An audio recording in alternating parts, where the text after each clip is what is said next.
وہ درخواستیں نہیں لگائی جا رہی اور جب لگی تو ان کے اوپر امپلیمنٹ نہیں کروایا گیا. بار بار عدالتوں نے کہا کہ ان کی ملاقات کروائی جائے. ہر منگل کو جاتے ہیں, وہاں پر واٹر کینن نہیں ہو, گئے. لاٹھی ہاں چارج ہو, مقدمات ہوں, گرفتاری ہوں, وہ سارا کچھ آپ کے سامنے ہے. تو ایسے سارے ماحول کے اندر آپ کیا ٹھیک ہے. سمجھتے ہیں کہ کیا یہ سارا کچھ کر کے, اور دوسری طرف آپ اسمبلی کے اندر بھی دیکھیں تو وہاں پر اپوزیشن لیڈران کے نوٹیفیکیشن جو ہیں ان تک کو نہیں ہاں کیا وہ جا رہا, نہیں. یا ہم نے کہا کہ ایک کمیٹی بنا دیں جس میں جو ہے رانا ثناءاللہ وہ سربراہی کریں اور جائیں اڈیالہ جیل میں جا کر چیک کریں خان صاحب کو کس حالت میں رکھا ہوا ہے.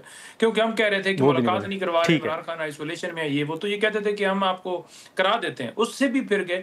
تو ایسے سارے ماحول کے اندر کہ ہمارے اوپر گولی, بندوق, ڈنڈا, لاٹھی چارج سارا جاری ہے, اور کوئی ایسا نظر بھی نہیں آ رہا کہ کوئی اس طرح کی چیز ان کی طرف سے ہے کہ کوئی اچھی کوئی پیش رفت ہو. سزائیں دی جا رہی ہیں پیش رفت آئسولیشن ہو. کے اندر, ٹھیک ہے. ہمارا تو سمر لیڈر ہے صاحب وہ اب جیل یہ میں جو آئسولیشن کے اندر ہے, ان کے پی بھانجے ٹی کو آئی کا سزا بار ہوئی, بار ایک اس کو موقف اپیل سامنے کا آ حق رہا نہیں دیا جا ہے رہا. کہ حکومت پیشکش تو کرتی ہے لیکن پھر سزائیں آ جاتی ہیں, کچھ ایسے فیصلے آ جاتے ہیں, پھر احتجاج ہوتا ہے تو واٹر کینن کا استعمال ہوتا ہے, تو پھر یہ کہا جاتا ہے کہ شاید حکومت سنجیدہ نہیں ہے کہ وہ مذاکرات کی طرف جائے یا پی ٹی آئی کو لے آئے. آپ سمجھتی ہیں کہ یہ درست ہے, یا آپ سمجھتی ہیں کہ پی ٹی آئی کو ابھی بھی لچک دکھانی ہوگی؟ یہ جب مذاکرات ہوتے ہیں اس میں پاکستان پیپلز پارٹی سمیت پی ٹی آئی کے اور رولنگ پارٹی کے رہنما بیٹھتے ہیں, اتحادی بھی تھے. اتحادی بھی تھے جو جیسے میں نے آپ کو بتایا, اور انہوں نے ایک ایس او پیز طے کیے. بہت ساری باتیں حکومت نے لچک دکھائی, بہت ساری باتیں انہوں نے طے کی. سب سے بڑی بات یہ تھی کہ یہ اس ملاقات کے بعد جو نکلتے ہیں تو وہاں پہ ایک سیاسی پریس کانفرنس نہیں ہوگی. یہ باتیں پہلے پس پردہ تھی, اب یہ باتیں کھل کے سامنے آ گئی ہیں. ہمارے لا منسٹر, ہمارے انفارمیشن منسٹر نے یہ بات کلیئرلی سب کو کہہ دی ہے کہ یہاں پہ وائلیشن ہوتی ہے. اس کے بعد نادر صاحب آپ دیکھیں کہ خان صاحب کے ساتھ جب کوئی ملاقات کرتا ہے تو usually field marshal Asim Munir کو بائی نیم ٹیگ کر کے, عجیب و غریب ان کے پیچھے القابات باندھ کے استعمال کر کے, ان کے جو فورن بیسڈ اکاؤنٹس ہیں جو خان صاحب سے منسلک ہیں یا پارٹی کے آفیشیل اکاؤنٹ سے منسلک ہیں, وہاں سے بہت اشتعال انگیز بیانات آتے ہیں. اگر اب کوئی وہ کہے کہ وہ رن آف دا مل بیان ہے یا وہ ایک سیاسی بیان ہے, وہ ایک سیاسی بیان نہیں ہے, وہ لوگوں کو بغاوت, میوٹنی پر اکسانے والے بیان ہیں. اب یہ سب کی ایک کڑی ہے, ایک کڑی ایک دفعہ اگنور کی جا سکتی ہے, 2 دفعہ اگنور کی جا سکتی ہے, پوائنٹ آؤٹ بھی ہو گئی, اور بائی چانس ایکس نے لوکیشن بھی کھول دیا اپنی اس پہ, وہ ہم نے تو نہیں کھولا. جب وہ کھل گیا تو ان اکاؤنٹس کہاں سے ہو رہے ہیں, کہاں سے آ رہے ہیں, تو دیکھیں پارٹی کچھ چیزیں اپنی طرف سے بھی کر سکتی ہے. وہ ان اکاؤنٹس کو ڈس اون کر سکتی ہے, وہ یہاں پہ اڈیالہ جیل کے باہر اس طرح کی نہ کرے. اب یہ جو ہر منگل کو جا کے بیٹھ جاتے ہیں خان صاحب کی بہنیں, پھر کوئی نہ کوئی ناخوشگوار واقعہ ہوتا ہے. آپ مجھے بتائیں کہ پھر رات کو 2 بجے, 1 بجے, 3 بجے ان کو کیسے ڈسپرس کیا جائے؟ حالات ملک کے آپ کے سامنے ہیں. آج بھی وزیرستان میں ایک اٹیک ہوا ہے, ہر روز کوئی نہ کوئی دہشت گردی کا اٹیک ہوتا ہے. خدا نہ خواستہ ان پہ کوئی حملہ ہو جائے, ان میں سے کوئی دکھ جائے, لگ جائے, تو پھر تو یہ حکومت کی ذمہ داری ہوگی نا. سارے لوگ پھر چیخ رہے ہوں گے. اب جب پتہ ہے کہ اعلان کر دیا گیا کہ ملاقاتیں ناٹ الاؤڈ, تو یہ یہاں پہ بیٹھ کے رات کو 2 بجے کیا ایکسپیکٹ کرتے ہیں کہ کیا ہوگا؟ یہ آپٹکس یہ دن کو بھی اپنے بنا سکتے ہیں. تو دیکھیں ان کی ذمہ داری بھی حکومت کی ہے. تو دیکھیں سنجیدگی دونوں طرف سے آنی پڑے گی. ایک ایس او پیز بنانے پڑیں گے آئرن کلیڈ. ان ایس او پیز پہ جب یہ عمل درآمد کریں گے, حکومت نہ عمل درآمد کرے, ہم نے اپنے اتحادی بٹھائے, ہم اپنے اتحادی نہیں بٹھاتے, ہم ان کے اتحادی بٹھا دیتے. بیچ میں کوئی نیوٹرل لوگ بھی بیٹھ جائیں جو سالسی کر لے اور کہہ دے کہ جی آپ کی یہ شک غلط ہے, آپ کی یہ شک غلط ہے. ٹھیک ہے ناظرین, یہاں پر ایک مختصر سا بریک لیتے ہیں اور بریک کے بعد گفتگو کو آگے بڑھاتے ہیں. پروگرام میں ایک بار پھر خوش آمدید. نعیم صاحب, یہ جو ایک معاملہ ہے باہر سے جو اکاؤنٹس چل رہے ہیں, جیسے سمر صاحبہ نے بھی فرمایا, آپ سمجھتے ہیں کہ پی ٹی آئی جو بھی باہر سے اکاؤنٹس چل رہے ہیں ان کو اون کرتی ہے, اور وہاں سے جو بھی ٹویٹس ہوتے ہیں خان صاحب کے اکاؤنٹ سے یا دیگر اکاؤنٹ سے, ان کو آپ اون کرتے ہیں, یا آپ سمجھتے ہیں کہ واقعی وہ اکاؤنٹس پی ٹی آئی کے لیے پاکستان میں مشکلات کا باعث بن رہے ہیں؟ دیکھیں پہلی بات تو یہ ہے کہ P T I Imran Khan کے یا پی ٹی آئی آفیشیل وہ تمام ٹویٹس وہ تمام جو ان کے اوپر عمران خان صاحب کا موقف ہے اس کو آن کرتی ہے. دوسری بات یہ ہے کہ کس ٹویٹ, ایک اسپیسیفک ٹویٹ کے بارے میں آپ ذکر میرے سے کریں کہ فلاں بندے نے فلاں ٹویٹ کیا, اس اکاؤنٹ سے آیا, تو میں اس کے اوپر بتاؤں گا. اسی طرح اگر آپ پی ایم ایل این کے یہاں رہنما بہروز صاحبہ بیٹھی ہیں تو ان کو بھی کہیے کہ چٹھا سے لے کر پتہ نہیں کون کون گالیاں سیدھی نکالتے ہیں، تو ان سے بھی اس طرح کا سوال کیجیے کہ کیا آپ ان کو آن کرتے ہیں۔ بات یہ ہے کہ یہ نہیں ہے کہ کوئی تنقید یا کوئی بات کسی معاملے کے اوپر جو ہے وہ ایک طرف سے ہوتی ہے، دوسری طرف سے بھی ہوتی ہے۔ ان کے فالوور جو ہے یا ان کو جو فالو کرتے ہیں یا پی ایم ایل این کے رہنما جو فالو کرتے ہیں ان کو، تو وہ اکاؤنٹس موجود ہیں۔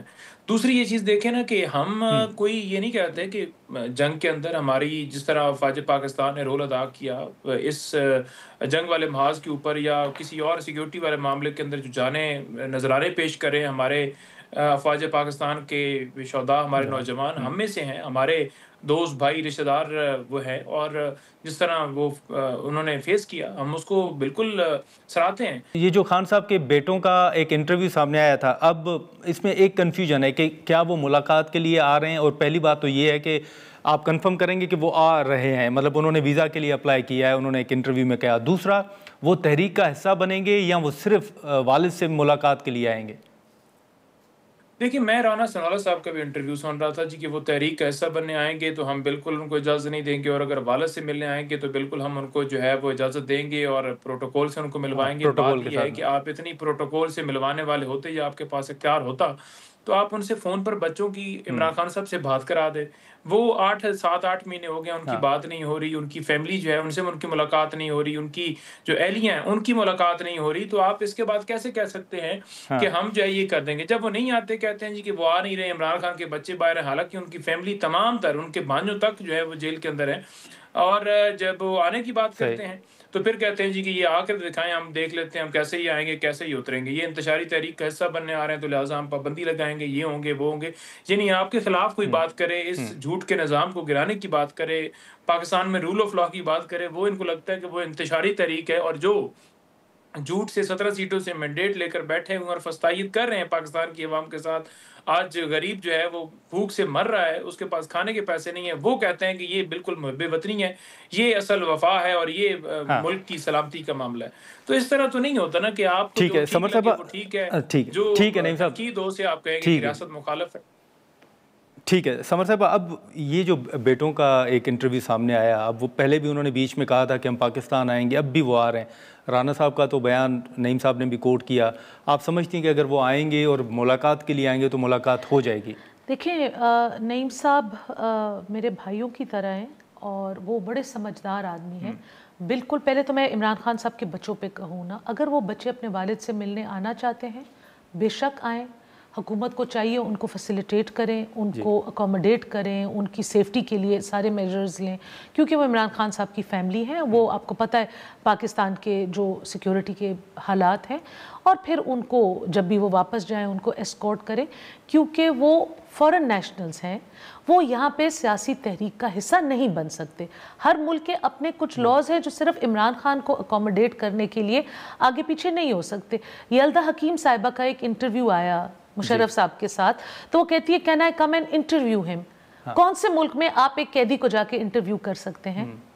ان کے ملک میں جا کے ہم کر سکتے ہیں، افغانستان جہاں سے وہ بلونگ کرتی ہے وہاں سے ہم کر سکتے ہیں، یا جس انڈیا کی محبت میں وہ پاگل ہو گئی ہیں اس انڈیا میں ہم جا کے کسی پریزنر کو انٹرویو کر سکتے ہیں۔ مطلب عجیب بات ہے نا، ایسی باتیں بھی انسان کو سننی پڑتی ہیں۔ میرے بھائی نے ایک لمبی لسٹ سنا دی کہ ہم بیچارے تو جھوٹے ہیں۔ آج ان کے NA4 کے جو ایک MNA ڈیسیٹ ہوئے ہیں، وہ کیوں ڈیسیٹ ہوئے ہیں؟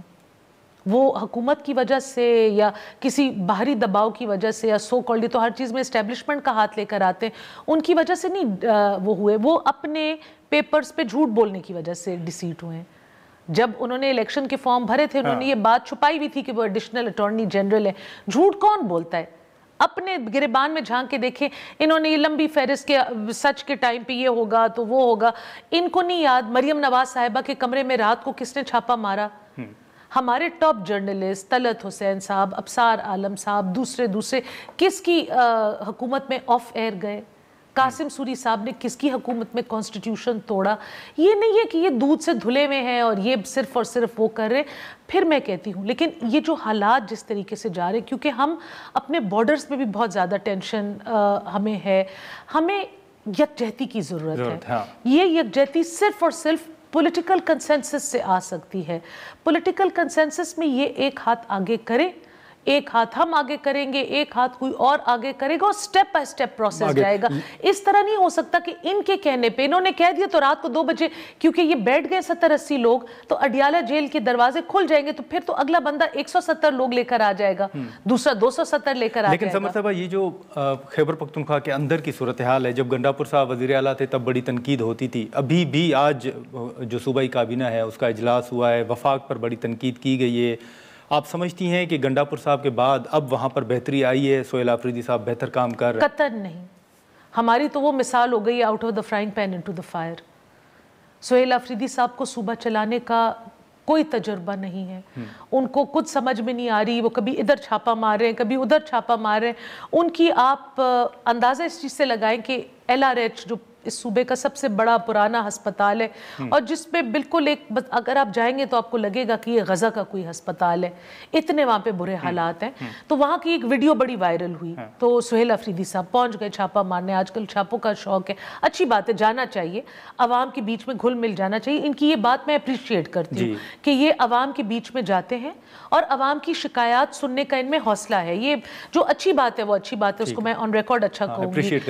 انہوں نے اس کے بعد ایک خط لکھا، ڈپارٹمنٹ نے ایک خط لکھا، کچھ کوتاہیاں پوائنٹ آؤٹ کی، انکوائری وہ ہوئی تو برکی صاحب نے اوپر سے ایک اور خط لکھ دیا کہ انکوائری ہم خود وہ کریں گے. MTI ایکٹ میں یہ آپ کے نیچے نہیں ہے، تو وہ نہ اپنی پارٹی میں کچھ کمانڈ کر سکتے ہیں، نہ وہ اپنے ہاسپٹل میں کمانڈ کر سکتے ہیں، نہ وہ کوئی اور کمانڈ کر سکتے ہیں. تو وہ تو ادھر ادھر اپنا ٹائم ضائع کر رہے ہیں.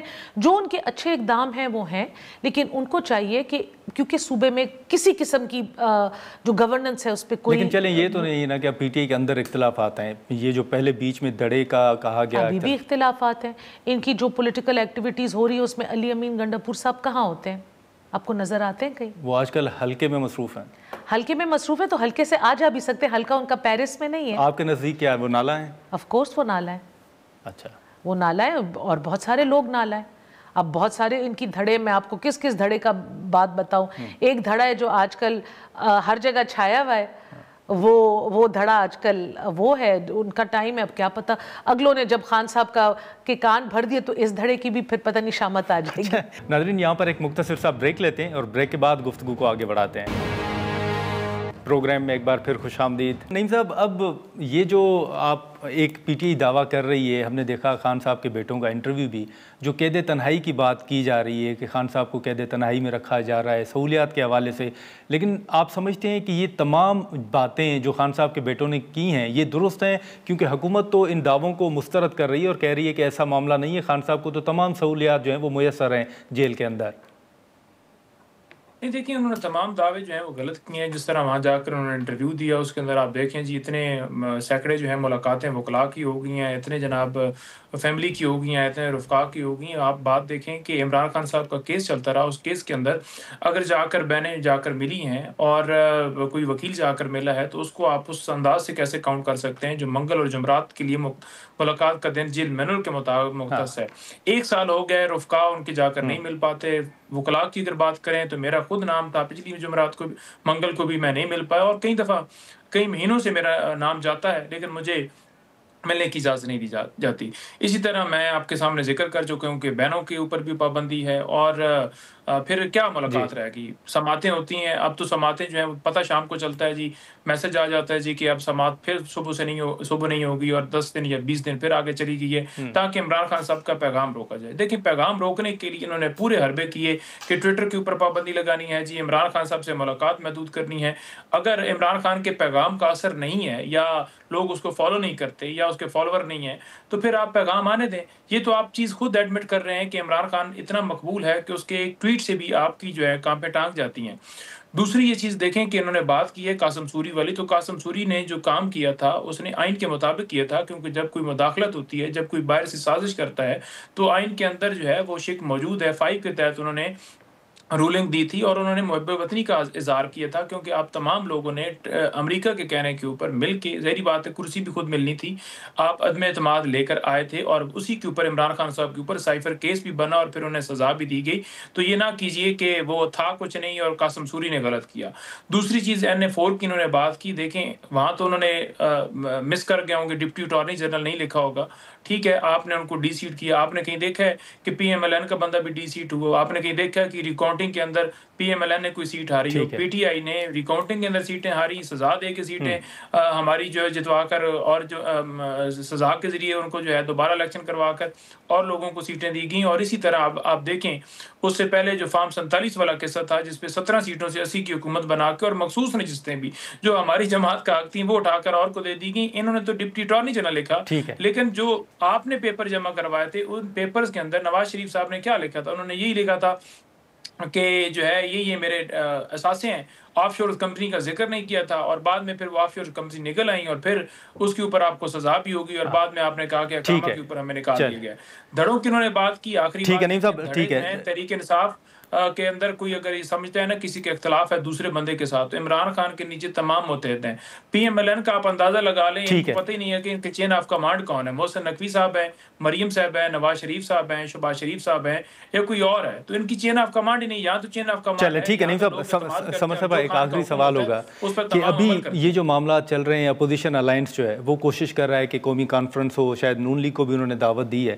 دوسری طرف PTI کا ایک شکوہ یہ بھی ہے کہ جو ایک صوبے کے چیف ایگزیکٹو ہیں سہیل آفریدی صاحب، ان کا پاسپورٹ بلاک ہے، پھر ان کو اشتہاری قرار دیا گیا ہے. آپ سمجھتی ہیں کہ اس سے تلخیاں بڑھیں گی یا دوسری جانب جو اپوزیشن الائنس کا معاملہ ہے اگر وہ کوششیں کر رہا ہے تو اس سے کوئی حل نکلے گا؟ سہیل آفریدی صاحب 9 مئی کے کیسز میں مطلوب ہیں، وہ 9 مئی کے کیسز میں وہ چارجڈ ہیں. اور 9 مئی کے کیسز میں جب بھی یہ کیسز پائے تکمیل تک پہنچیں گے تو سہیل آفریدی صاحب کی گراؤنڈ پہ پریزنس، ان کی ویڈیوز، ان کی وہ ساری کچھ موجود ہے کیونکہ وہ میں نے خود دیکھی ہوئی ہے اور بہت سارے لوگوں نے دیکھی ہوئی ہے. اس وقت وہ ان کی تھی. ابھی بھی ان کے ریسنٹلی تک ان کی آفیشیل ویریفائڈ فیس بک پہ ایک ویڈیو تھی جہاں پہ وہ پشتوں میں سب کو کہہ رہے تھے سامنے کور کمانڈر ہاؤس ہے، دریا ہے. یہ وضاحت نہیں ہوئی کہ یہ کور کمانڈر ہاؤس پشاور تھا یا لاہور تھا، لیکن دونوں میں سے کوئی بھی ہو سکتا تھا. کور کمانڈر ہاؤس ہر جگہ ریڈ زون میں ہوتا ہے. دیکھیں ان کی رونے کی بات ہے، کتنی اپنی بات کتنی آسانی سے وہ پی گئے کہ انہوں نے شاید لکھا نہ ہو. اتنی بڑی بات کوئی لکھ نہیں سکتا. میں 3 دفعہ اپنے پیپرز جمع کرا چکی ہوں. ہماری تو تصویر بھی چیک ہوتی ہے. مجھے پچھلے الیکشن میں بڑی ہنسی آئی کہ میری پکچر کو ریٹرننگ آفیسر کہتی ہے آپ ہیں، میرے ساتھ پروپوزر سیکنڈر تھی، وہ کہتی ہے آپ ہیں. میں نے کہا جی تصویر وہی ہے، لوگ وہی ہیں، آپ دیکھ لیں. تو ایک اتنی بڑی بات جب آپ چھپاتے ہیں اور آپ ایک پڑھے لکھے انسان ہیں، آپ ایک وکیل ہیں، آپ کو پتہ ہے رولز کا، تو یہ نہیں ہو سکتا. ان کی ہر بات اچھی اور دوسروں کی ہر بات بری. ہمیں اپنی چین آف کمانڈ پتہ ہے. ہماری چین آف کمانڈ میاں محمد نواز شریف صاحب ہے، پرائم منسٹر صاحب بھی ان کی دیوی گائیڈ لائنز پہ چلتے ہیں اور ہم سارے بھی ان کی دیوی گائیڈ لائنز پہ ٹھیک ہے. نعیم صاحب آپ کا، سمر صاحبہ آپ کا بہت شکریہ وقت نکالنے کے لیے. گفتگو آپ نے سنی. ہم یہاں پر ایک مختصر سا بریک لیتے ہیں اور بریک کے بعد سینیٹر پلوشا صاحبہ میں جوائن کریں گے. پروگرام میں ایک بار پھر خوش آمدید ناظرین. اب پروگرام کے آخری سیگمنٹ میں ہم ذکر کریں گے آج سینیٹ کی جو اسٹینڈنگ کمیٹی ہے کمیونیکیشن کے حوالے سے، اس میں سینیٹر پلوشا خان صاحبہ اور علیم خان صاحب کے درمیان تلخ جملوں کا تبادلہ بھی ہوا ہے اور اراکین نے کمیٹی کا بائیکاٹ بھی کیا. یہ معاملہ تھا کیا؟ سینیٹر پلوشا خان صاحبہ ہمارے ساتھ موجود ہیں، ان سے ہم گفتگو کریں گے. سینیٹر صاحبہ بہت شکریہ. سب سے پہلے تو ہم نے مختلف یہ خبریں دیکھیں یہ کمیٹی میں آپ سے جاننا چاہوں گا کہ یہ معاملہ تھا کیا، آپ کا سوال کیا تھا اور یہ کس معاملے پر تلخی جو ہے وہ بڑھی ہے؟ دیکھیے میں نے پچھلے سینٹ کے سیشن میں پچھلے سے پچھلے میں ایک سوال آیا تھا، پچھلے میں بھی نہیں، پچھلے سے پچھلا جو سینٹ کا سیشن ہوا تھا، میں نے اس میں جیسے ہم سوالات مختلف منسٹری پہ ڈالتے ہیں جو ہمارا کام ہے، اس میں نے سوال ڈالا تھا NHA سے متعلق، اور وہ سوال جو تھا وہ اس کا رپلائی ناٹ ریسیوڈ آیا. جو ہمیں جوابات آتے ہیں اس میں رپلائی ناٹ ریسیوڈ تھا. تو میں نے اپنے پرویز رشید صاحب جو ہمارے چیئرمین ہیں کمیٹی کے مواصلات کے، ان کو میں نے کہا کہ جی اس کا جواب نہیں ہے، اگلی میٹنگ میں آپ اس کو اپنے ایجنڈا میں ڈال دیجیے گا. تو وہ روٹین میں ایجنڈا میں آیا. منسٹر صاحب کوئی بریفنگ دے رہے تھے، اس پر ان کی طبیعت کوئی ناگوار گزرا کہ ان سے کیوں سوال کیا جائے، اور انہوں نے کہا کہ یہ میری ذات پہ جو ہے یہ سوال مجھ سے نہ کیا جائے. اگر آپ سوال کریں گے تو ہم آپ کی ذات پہ سوال کریں گے. تو میں نے کہا آپ کریں سوال میری ذات پہ, میں تو منسٹر نہیں ہوں. آپ کا جواب دینا جو ہے وہ فرض ہے کیونکہ آپ کابینہ کے ممبر ہیں اور میرا حق ہے کہ میں آپ سے سوال کروں. لیکن اس پر انہوں نے دھمکیاں اور آپے سے وہ باہر ہو گئے. پتہ نہیں ان کو کیا مسائل تھے جو اس کا انہوں نے آ کر ایک سینٹ کے ممبر پر ساری میڈیا کے سامنے انہوں نے ایک دھمکیاں دیں اور بدتمیزی کی اور کہا کہ مجھ سے سوال کیا جائے گا تو پھر ایسا ہی ہو. تو پلوچ یہ جو انہوں نے اپنی ذات کے حوالے سے بات کی, تو کیا آپ سمجھتی ہیں کہ انہوں نے امپریشن لیا کہ آپ کا جو سوال ہے وہ لنکڈ ہے ان کی جو سوسائٹی کے حوالے سے, ایسا کوئی معاملہ تھا؟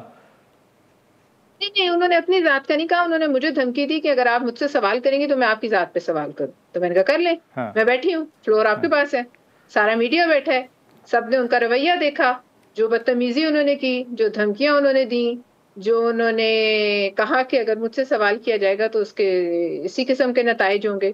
تو میں نے کہا میں آپ سے نہیں ڈرتی, میں آپ پہ اور 10 سوال ڈالوں گی, آپ کا کام ہے جواب دینا. لیکن اس میں نادر دراصل بات یہ ہے کہ رویے جو ہیں یہ ایک عجیب رویے ان میں آ گئے ہیں. یہ ساری کابینہ کے ممبران سمجھتے ہیں کہ یہ کوئی آسمانی مخلوق ہے, یہ جو ہے جو بھی کریں گے ان سے سوال نہیں کیا جا سکتا. اس پہ وزیر اعظم شہباز شریف صاحب کو ذرا اپنی کابینہ کے ممبران پر, ان کے رویوں پر ذرا غور کرنا چاہیے کہ یہ اس قسم کی بات اگر میں سوال نہیں کر سکتی being a member of senate, اور جو میرا حق ہے, اور میں نے ایک وہ سوال سینٹ میں ڈالا تھا, ان سے ان کی ذات پہ کوئی سوال نہیں تھا. ان کی ذات پہ اگر میں سوال کرتی یا ان کے کاروبار سے متعلق کرتی تو میں یہ بھی پوچھ سکتی تھی آپ کی سوسائٹی ساری ڈوب گئی, لوگوں کا نقصان ہوا. لیکن وہ ہے کمیونیکیشن سے ریلیٹڈ نہیں ہے, اس پر ہم نے کبھی بات نہیں کی. NHA اگر ایک روڈ بناتی ہے تو میرا حق نہیں ہے میں اس پہ سوال کروں کہ جی اس روڈ کا کیا فائدہ ہے, کس کو ملا ہے, کیا نہیں ہے, کیا اس میں کوئی سچائی ہے یا نہیں. فرعون کی کوئی چھوٹی نسل سمجھ رہے ہیں تو ہم ڈرنے والے نہیں ہیں. میں تو ان سے نہیں ڈرتی, میں نے کہا میں آپ سے نہیں ڈرتی, میں آپ پہ 10 سوال اور ڈالتی. لیکن پلوچ صاحب یہ جو معاملہ ہوا اس کے بعد منسٹر صاحب نے معذرت تو کی آپ سے؟ دیکھیے چیئرمین کمیٹی نے مداخلت اس وقت نہیں کی جس وقت یہ سارا تماشا ہو رہا تھا. انہوں نے جو دھمکیاں مجھے دیں, انہوں نے جو بدتمیزی کی, انہوں نے جس بات پہ بیسکلی ایک پارلیمانی پروسیجر پہ اعتراض کیا اور یہ کہا کہ آپ سب لوگ جو ہیں نیشنل اسمبلی اور سینٹ سمیت آپ سب بلیک میلر ہو اکٹھے ہو کر بے ایمان اکٹھے ہو کر سوال کرتے ہیں. اب آپ بتائیے, ایک وہ انہوں نے یہ بھی ذکر کیا کہ کل مجھے نیشنل اسمبلی کی کمیٹی میں کسی نے کہا کہ آپ NHA کو ایسے چلا رہے ہیں جیسے کہ ایک سوسائٹی چلا رہے ہیں. ان کو پتہ نہیں کس پر غصہ ہے اور انہیں یہ سمجھ نہیں ہے کہ وہ ایک وزیر ہے, ان کا وہ آنسریبل ہے. ٹھیک, پھر کمیٹی نے کیا فیصلہ کیا ہے؟ کمیٹی سے میں اٹھائی, میرے پیچھے میرے پارٹی کے ممبران اٹھائے اور کمیٹی برخاست ہو گئی. ان کا جو رویہ تھا نادر وہ اس قسم کا تھا کہ وہ کوئی بھی برداشت نہیں. انہوں نے ایک وقت میں نیشنل اسمبلی, سینٹ سب کو بلیک میلر اور بے ایمان کہا. اور آپ یہ دیکھ لیجئے کہ ان کے جو نئے کرتوت ہیں منسٹری کے, وہ تو ابھی IMF کی رپورٹ میں بھی ہیں. میں نے کون سی ایسی بات کی ہے؟ اگر سوال ہم نے کر لیا ہے تو آپ سوال میں آپ نے کہہ دیا اوکے, جواب دے دیا, آپ کا حق ہے جواب دینا.